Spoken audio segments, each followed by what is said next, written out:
Welcome to Carlton's Math Corner. Today we are going to discuss point slope form. At this time, please make sure that you have your math journal, vocab packet, as well as something to write with. Our target today is I can write equations of lines in point slope form. Now, in the previous videos, we talked about slope intercept form, and this was the equation that we got to know really well. Remember, M stood for slope, B was our y-intercept, and then the x and the y was a coordinate off that line. Well, today we're going to talk about a different form. And point slope form, this is what it looks like. Y minus y sub 1 equals M, and then parentheses, x minus x sub 1 parentheses. Now, everything that is in black is like a permanent part of the formula. The parts that change are the ones that are in color. So like the x and the y, the x sub 1 and the y sub 1, and the m, those are in color, and so those will change based on the information that we're given.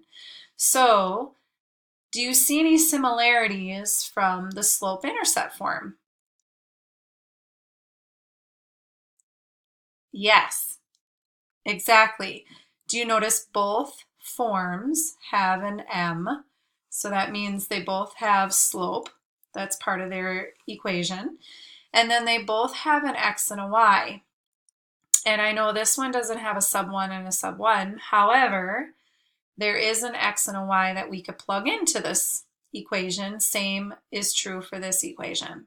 So let's talk about how do we write an equation, for a line in this form. Okay, so let's look at the first example. It says write an equation in point slope form for the line that passes through negative 2, 5. So that's an ordered pair that this line is passing through with the slope of negative 6. So they gave us the x and the y, and they gave us the negative 6. Now look what happens. What do you notice? What steps happen?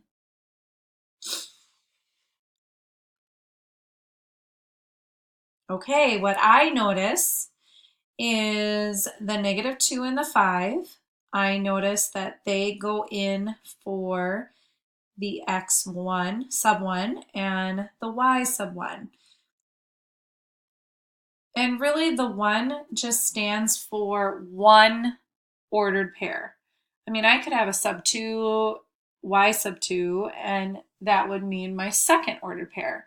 So I'm always going to use only one ordered pair though for this point slope form. So you'll always see a 1 that follows the x and the y.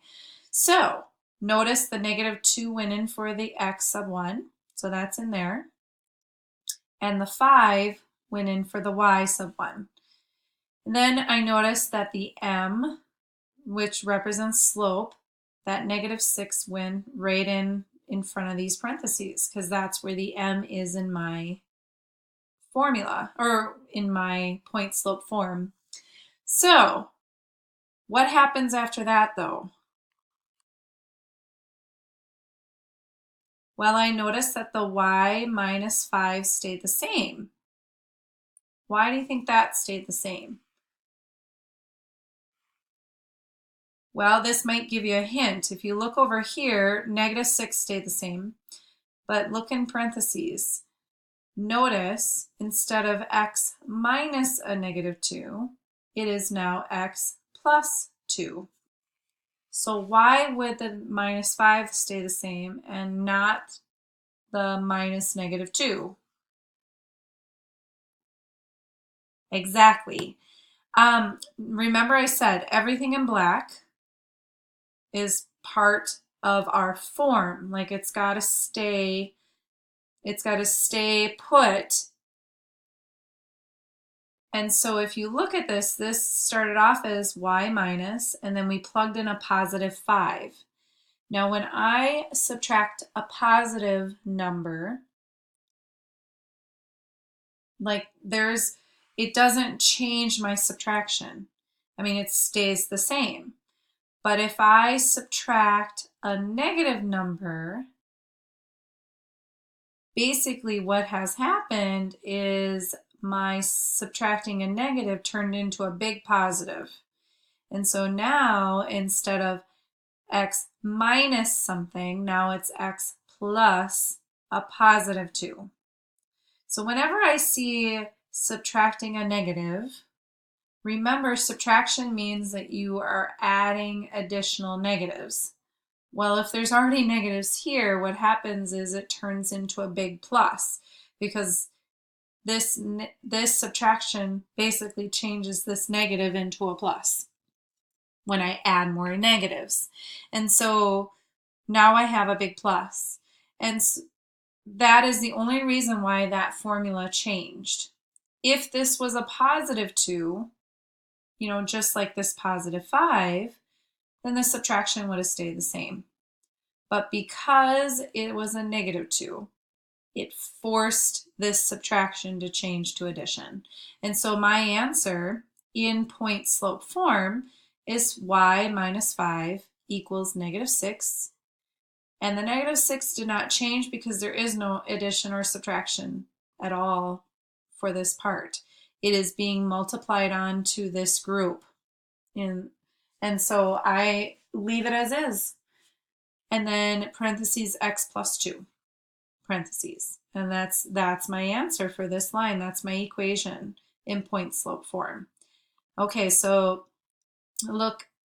let's talk about our steps that we did. So the first thing we did, we could plug in slope first, or we could plug in the coordinates first.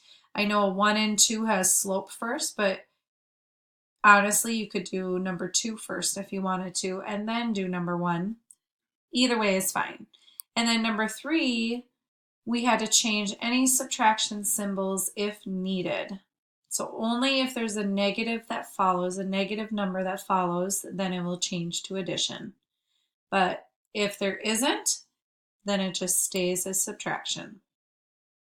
What I would like you to do is try these 3 problems for tomorrow. And, come with any questions that you may have.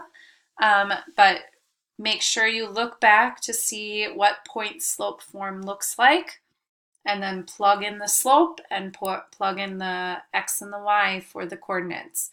And make sure if you have a subtraction followed by a negative number, then that is going to change to an addition symbol.